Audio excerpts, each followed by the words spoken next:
Albert and myself met, I think, in the mid-1990s. We both attended Mayo, that's an ICANN training school. I think we both wrote P1 and P2 together. Lots of experience attending Mayo. We remained friends. Back then, Albert was initially working at National Museum and then moved on to Babington Ashaye. He was head of tax and insolvency practice. I was initially working with Ernst & Young and then moved on to County Savings and Loans as the head of banking and finance operations. Back then, I think the first banking crisis in Nigeria caught up with both of us. Different challenges. While I was being picked up by customers who had not been paid their deposit, Albert was being picked up by customers he was chasing after to collect back money owed to bank. I think just something on the side. We were both doing practice. Albert had the experience from Babington Ashaye as a tax practitioner. I had my experience as an audit practitioner from EY. So we both teamed up, and on the side we were taking on little engagements that I would do the audit, Albert will handle the taxation. And when all of these issues were coming up with our place of work, we both decided that why don't we go set up something of our own. And that's when we both sat down and decided to set up a practice firm. The first challenge is how do we come about the name? Quite a lot of our colleagues out there had gone out and they have firms like Ajibade Fashina and Co, Albert Folonshaw and Co. And they used to call us the Ancos, or the joke around is OYO, on your own. Because once you ask our colleagues there, what are you doing? They say, I'm on my own. So it's a big joke amongst friends then.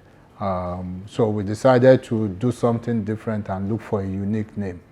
Then I had two kids, two boys, and Albert had a pretty little girl. My sons were Damilola Boluwatife and Albert's pretty little girl, Pelumi.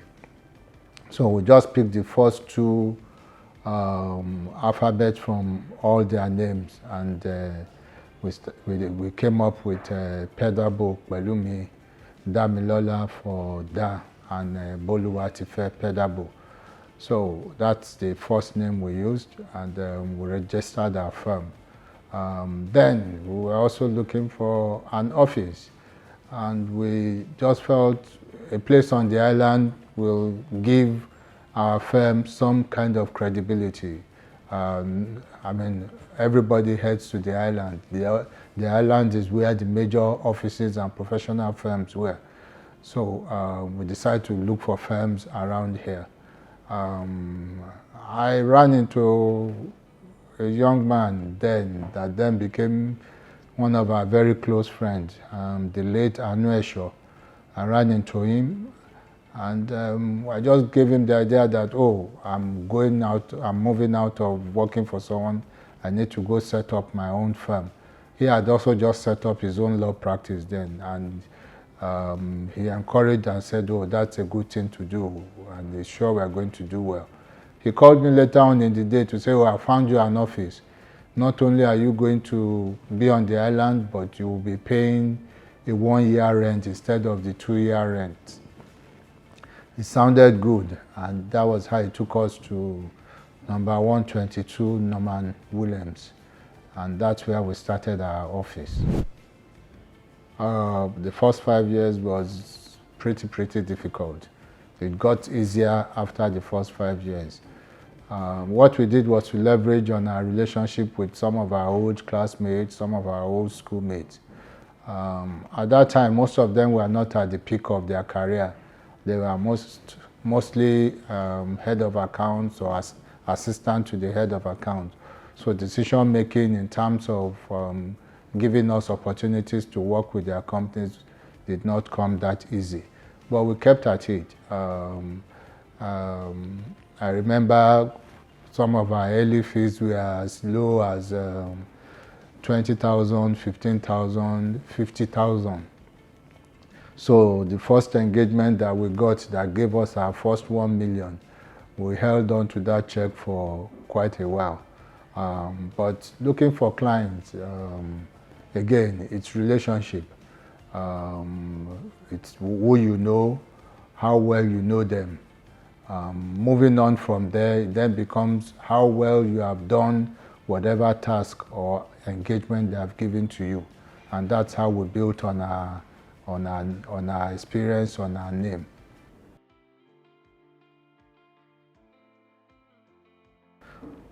Earlier on, critically is getting clients. Again, it was just Albert and myself. We got Kende. Kende came on his industrial attachment. By the way, Kende became a partner in the firm. He came on industrial attachment. He would sit at the desk. We had one very old phone, and sometimes we sit by the phone expecting it to ring, and sometimes the phone does not ring for days. So big challenge is getting clients, making enough money to pay ourselves and then to pay Kende. We had used our initial savings to pay for the rent, to buy equipment, well, not an equipment, we bought a desktop. Albert and I were sharing the desktop then, and we bought furniture for the office. So challenge is getting clients, getting enough jobs to ensure we make enough money to continue to pay our overheads. So that was a critical challenge. Secondly is also persuading our various clients that we have the technical and know-how, the capability to carry out the engagement. Different experience. I remember an experience that we'll always talk about. I mentioned earlier on our first check of 1 million. That was from FCMB. Getting that engagement itself was a challenge. One of our friends and colleagues was the head of finance. However, the bank is used to giving engagements, especially tax advisory, to the big four firms in the country. And taking that engagement away from them and giving it to an unknown firm like Pedabo was a huge challenge to him. And it was difficult for him to go persuade the owner of the bank, Otuba Balogun, then, that he should give us the engagement. So he held on to our proposal for quite a while. We had to then approach another of our colleagues who also worked in the same bank.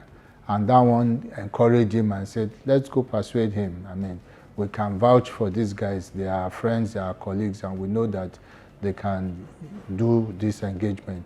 And they went, persuaded Otuba Balogun, and that's how we got the job. So that was a big step forward for us, because we could then use that experience or to then say, oh, we are working with FCMB. So that then gave us an opening to all the other banks. Yeah, we have. Another thing that we got going for us was our staff. Right from beginning, our strategy is to continue to improve on our knowledge. So everything we do is built around knowledge base. We keep creating knowledge, we keep improving on our knowledge.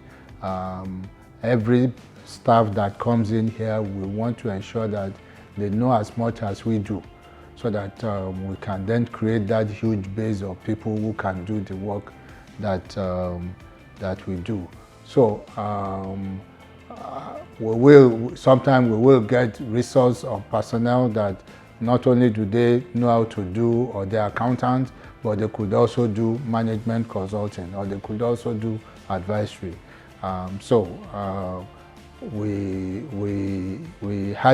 we had huge opportunities because as an accountant, not only can you do accounts for people, you can do audit, you can do tax for them, you can prepare projections for them, you could train. So we had that huge base we could pick from. And what we did was, as long as that opportunity exists, we'll always try to develop resource to match it. So that had also been part of our strategy to form our service offering. What gives me joy is the resource that we have built. Every time I run into one of the staff that had worked here at Pedabo and had moved on to somewhere else and they are heading another company, that gives me a lot of joy. The fact that we have been able to impact on a lot of people and then build talents.